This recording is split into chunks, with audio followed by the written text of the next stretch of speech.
Nagolev, Mr. Mbulvinaka.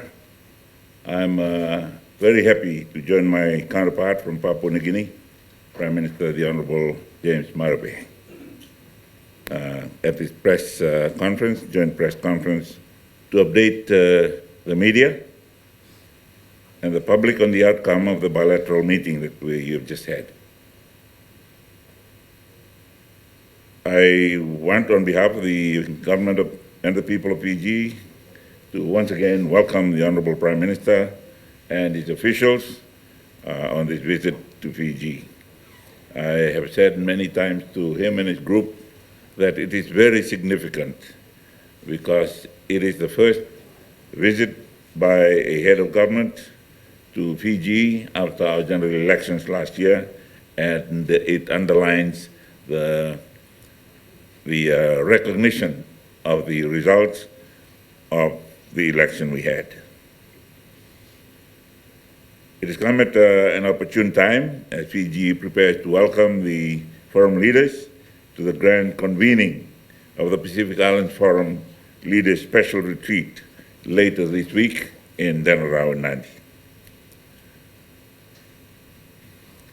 Their presence here symbolizes our shared aspirations to advance the regional solidarity and together build a strong and sustainable future for the families in the Pacific and beyond.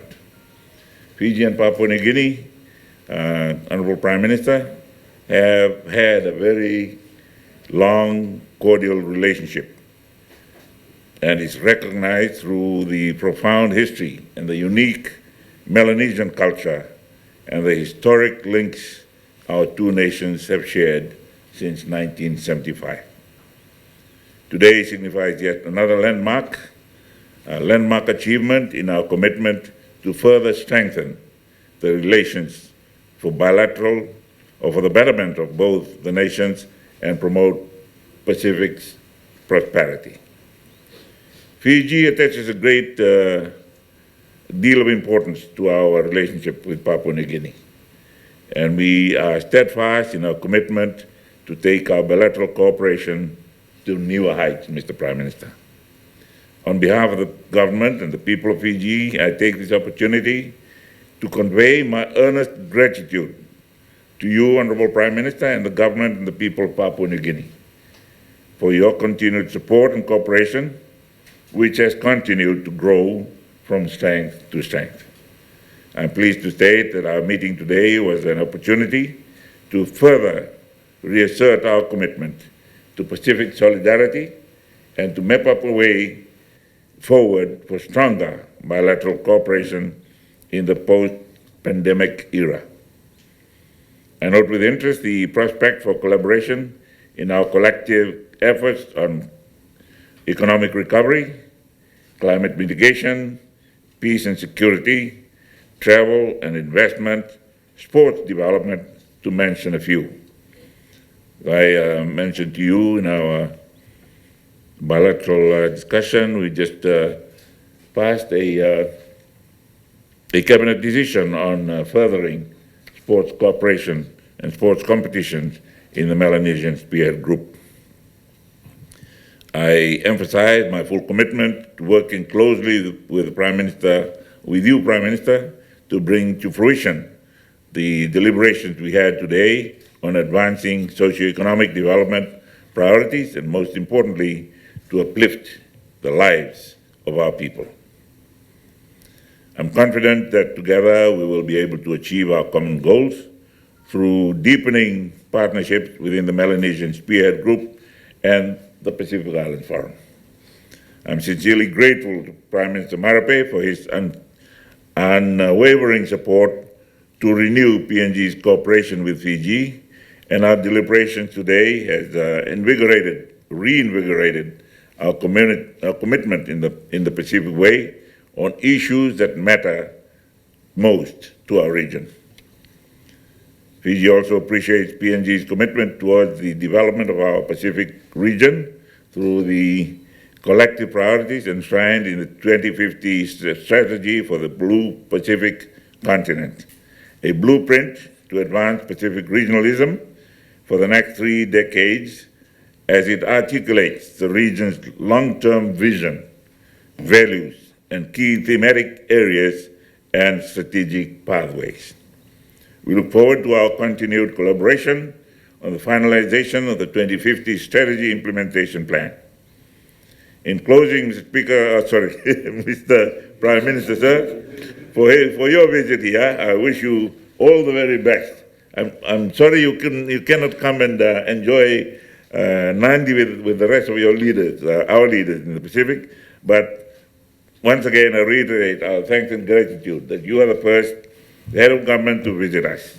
That is the first stamp of approval. We and I and my coalition government of Fiji has to show the rest of the world, who may still not believe that we scraped through the elections last year. Honorable Prime Minister, I hope you enjoy the Fijian hospitality. You had a bit of it last night and a bit of it this morning, and the rest of your stay. We pray that God will continue to bless your nation and your people, and bless our region and the peoples who call this home in our life. Thank you very much, Mr. Prime Minister. Firstly, let me, on behalf of my delegation and my country, country of 1,000 tribes, and the 10 million plus people who live in called PNG home country, we'd like to congratulate you for your election into office. Once again, as leader of Fiji, we're here to affirm the outcome of a democratic process. Papua New Guinea believes strongly in and advocates on the democratic values and principles. For you, Mr. Prime Minister, coming out through the process and becoming leader of Fiji one more time, Papua New Guinea comes here to give you respect that you deserve and respect that the Fijian people and nation deserves in as far as a strong leader in our Pacific Island nation and nations. And Mr. Prime Minister, the Fijian hospitality and welcome has been very wonderful. And let me appreciate the parade that was put for me and my delegation at the Nassau Airport yesterday. Last night, your warmest welcome and dinner hosted for me and my delegation. This morning, a full traditional welcome accorded to me in its fullest sense. Was especially noted and appreciated. And of course, I paid my respect to Mr. President. His Excellency was very gracious with his time and received us very well. And we just concluded a very important bilateral, Mr. Prime Minister, and to your country, you and me walk under the shadows of great men who have walked ahead of us. Our nation has a shared history. Even before we were grouped into countries and the sovereignties we have today, we were a people living in this part of planet Earth since God first made humankind. Our ancestors were traveling on high seas. We have common heritage. We have common bond. We belong to one Pacific. We belong to one Melanesia. And it is proper, as you assumed leadership, for Papua New Guinea to come and give respect in its correct context. Because Papua New Guinea and Fiji working side by side would ensure that we stabilize the canoe that is taking our people with us to ensure the future is bright for our people, and the destination in as far as a better development is concerned for our people is arrived upon under our shared leadership. I come across with greetings. We want to work in partnership with Fiji. And today I note Fiji is leading in the Pacific Island Forum Nations.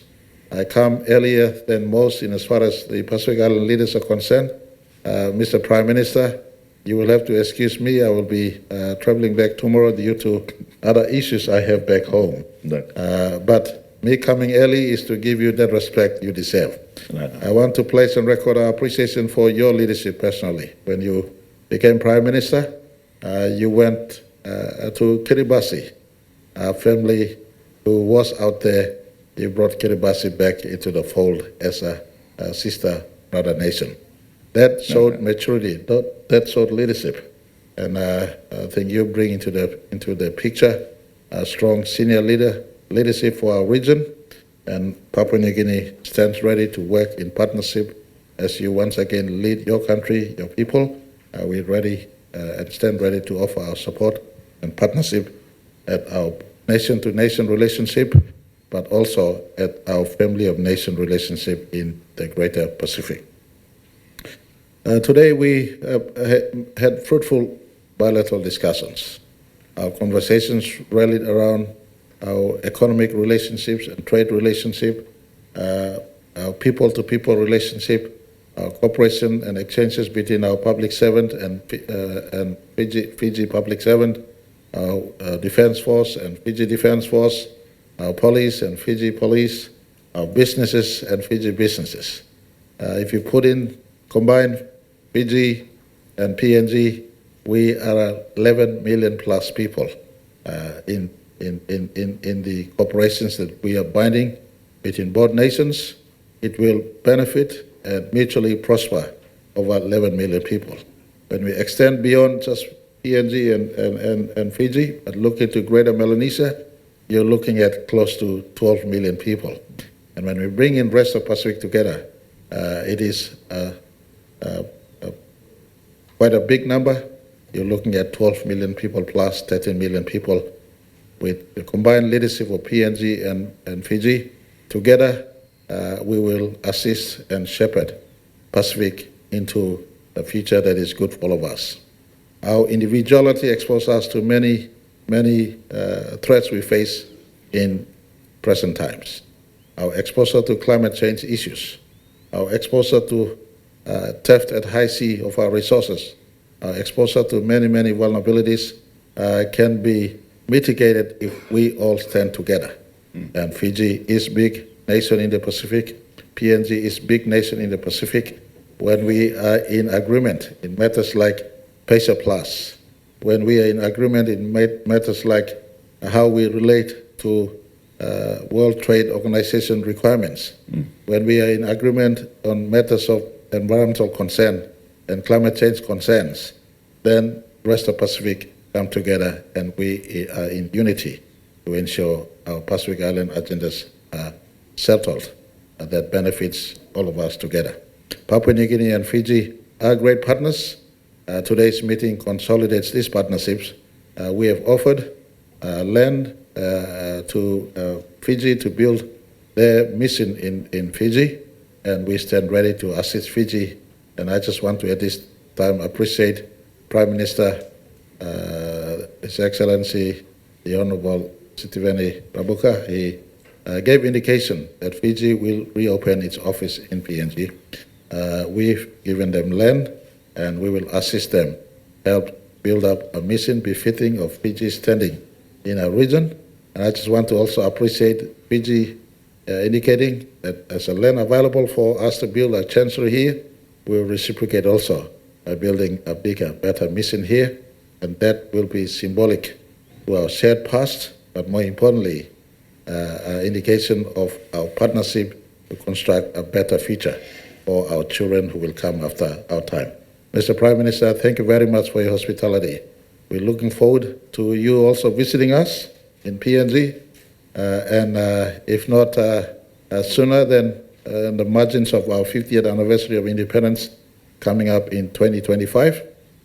When you do arrive, we will try our very best to reciprocate the warm hospitality that you have bestowed upon our team.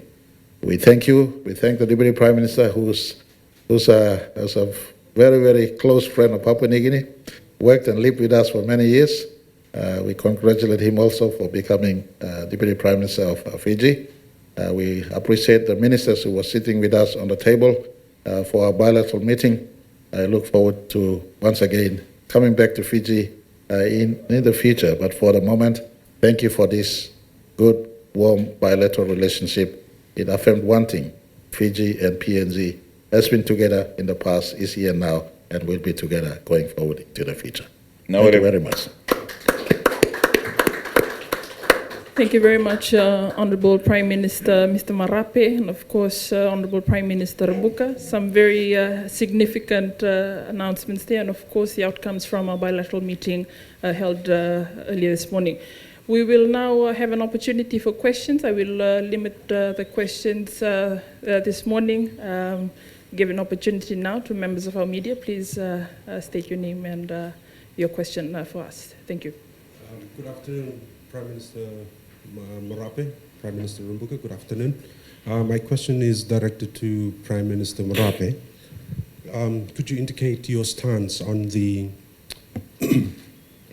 Secretary General Puna, together with the incoming chair of the Pacific Islands Forum, that had just brokered a deal with Japan on the issue of dumping radioactive material into the Pacific Ocean? That's a question for you. And also, Prime Minister Rabuka, the question for you is just speak a little bit more on what the Prime Minister Marape had indicated on the reopening of Fiji's missions in PNG, to as the time frame and so forth on that matter. Prime Minister Marape. All right, thank you for this important question. The Pacific Island Forum nations, we find common resolve in one thing, and that is our waters must not be a place of nuclear discharge or pollutant discharge. Any human activity that discharges in the Pacific must comply to international regulations in as far as clean discharge is concerned. And I appreciate the fact that Pacific Island Secretary General and the team and the Pacific Island Forum is taking leadership in this front. There has been concern on is it Fukushima discharges, but I would also indicate that Japan in the last 50 years has been a responsible nation. Japan is an important partner in the region. They are also a Pacific Island nation. The discharge of whatever it is into water is also taking place in Japanese territorial waters. Our concern has been heard at my meeting with the Japanese Prime Minister not too long ago in a bilateral visit I had with him. He is also mindful of this issue, but he gave assurance the level of discharge into waters has minimal trace of pollutants. It will be safe discharge into waters. I'm happy that PIF is taking leadership in these discussions. The question to me? Yeah. On the reopening of Fiji's mission. Right. You are aware that part of the reasons why we had to close the High Commission in Papua New Guinea was the economic considerations brought about by COVID-19, the pandemic.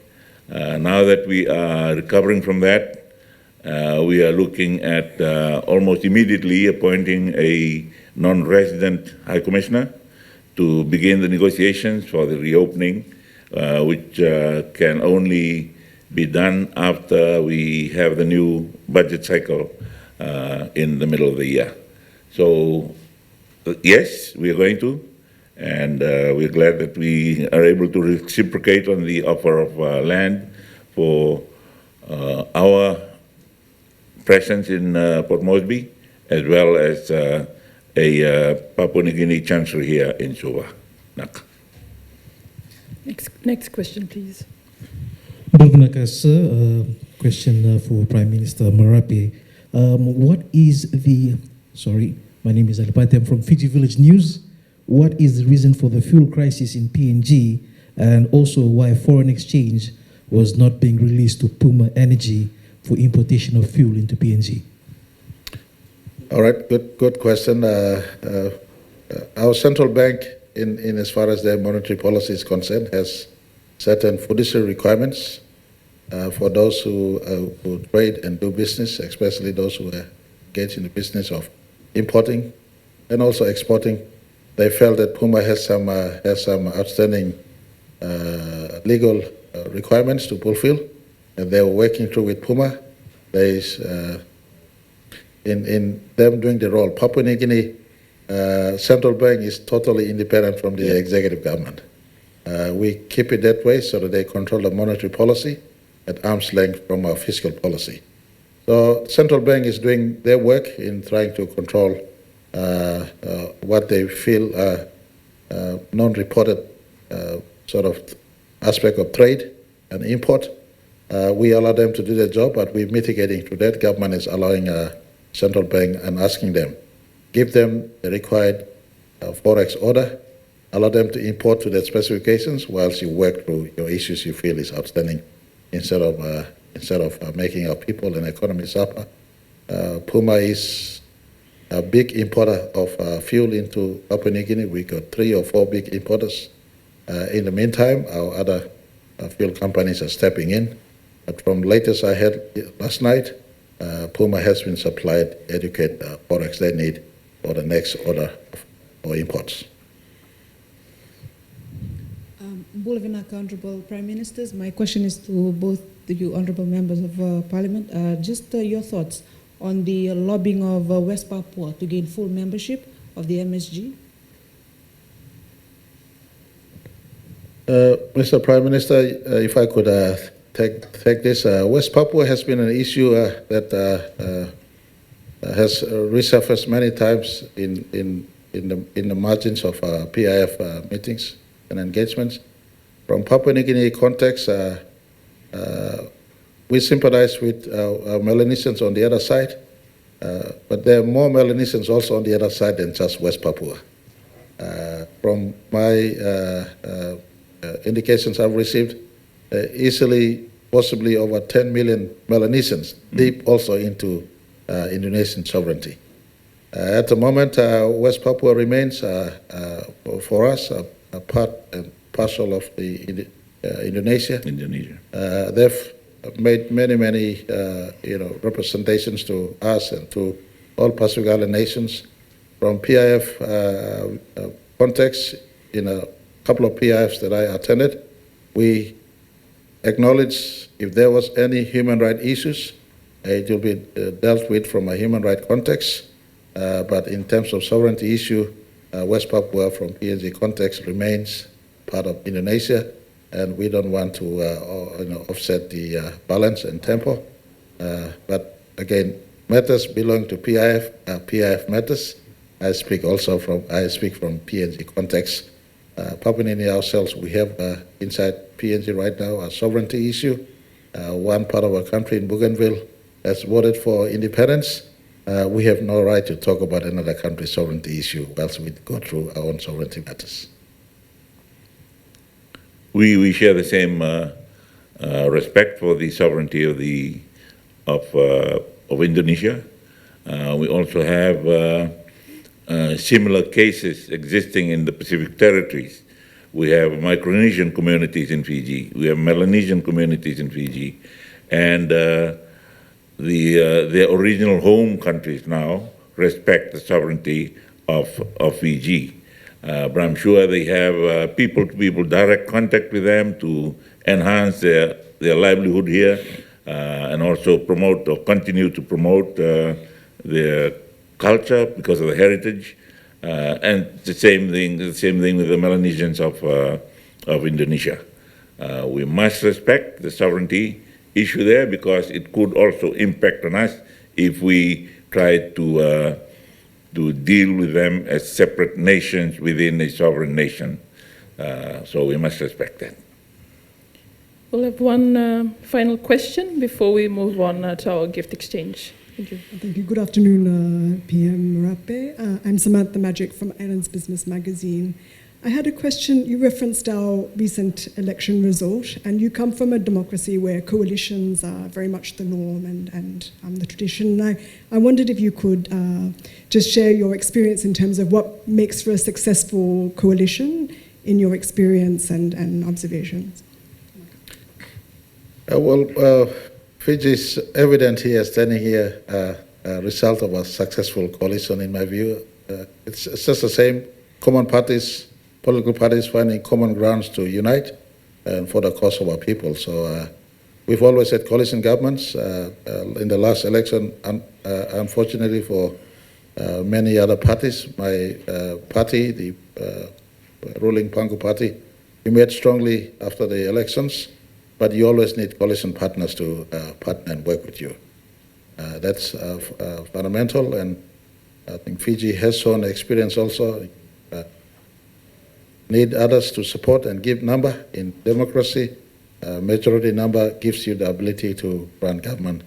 And for us, we give value and respect to the fact that our senior has emerged through that process. We're here to affirm that leadership and indicate that a due process has elected him into office. Past is past. Let's work together for the future, giving respect to what your constitution has created through the due process. Papua New Guinea has heaps of experience in coalition governments being put together. I'm a beneficiary of that process, but there's always one space for national leadership. Once that process has created national leadership, then everyone rallies behind that national leader. The Honorable Sitiveni Rabuka is no novice to the job. He's been there before. At this point in time, Pacific needs him, Fiji needs him.